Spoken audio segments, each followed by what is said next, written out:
ఇటీవల దాదాపు ఒక 250 మంది వరకు దాదాపు మణిపూర్ నుంచి మిజోరం నుంచి కుకీకి చెందిన ప్రజలు ఇజ్రాయెల్కి వెళ్ళడం జరిగింది. అయితే ఇజ్రాయెల్కి వెళ్ళడం ప్రధాన కారణం వారు బెనీ మొనాషే తెగకు చెందిన వారు భావిస్తుంటారు.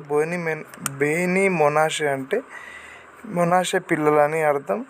ఈ తెగవారు 2700 సంవత్సరాల క్రితం అస్సిరియన్ల చేత ఇజ్రాయెల్ నుండి బహిష్కరించబడిన వారి తెగలలో ఒక తెగ వారు అని ఈ కూకీ తెగ ప్రజలు భావిస్తారు.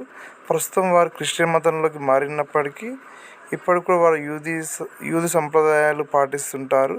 అయితే వీరు 2026 సంవత్సరంలో ఇజ్రాయెల్ ఒక ఆపరేషన్ చేపట్టింది. ఇజ్రాయెల్ ఆపరేషన్ వింగ్స్ డౌన్ పేరుతో 250 మందిని మణిపూర్ నుండి ఇజ్రాయెల్కి తీసుకెళ్లడం జరిగింది. గత 20 సంవత్సరాలు దాదాపు ఒక 500 మందిని ఇజ్రాయెల్కు వారు తీసుకెళ్లడం జరిగింది. అయితే వీరు ఇజ్రాయెల్లోని నార్థన్ ఇజ్రాయెల్ ప్రాంతాల్లోకి వీరికి రిహాబిలిటేషన్ అంటే స్థిర నివాసం ఏర్పాటు చేస్తున్నారు. ఎందుకంటే వీళ్ళు ట్రైబ్స్ కాబట్టి అక్కడ కొండ ప్రాంతంలోని వీరి స్థిర నివాసం ఏర్పాటు చేయడం జరిగింది. అయితే వీరు అక్కడికి వెళ్ళిన తర్వాత కొద్ది రోజులు అక్కడ సెంటర్లో ఉండి అక్కడ యూదు సంప్రదాయాలను మొత్తం నేర్చుకున్న తర్వాత వారికి తగ్గట్టు వారి స్థలాలను కేటాయించి అక్కడ జీవనోపాధి కల్పిస్తారని తెలుస్తుంది. అయితే గత కొన్ని సంవత్సరాల కింద వెళ్ళిన వారు కూడా అక్కడ సైన్యంలోనే పనిచేస్తున్నట్టు కొన్ని విశ్వసనీయ సమాచారాల ద్వారా తెలుస్తుంది.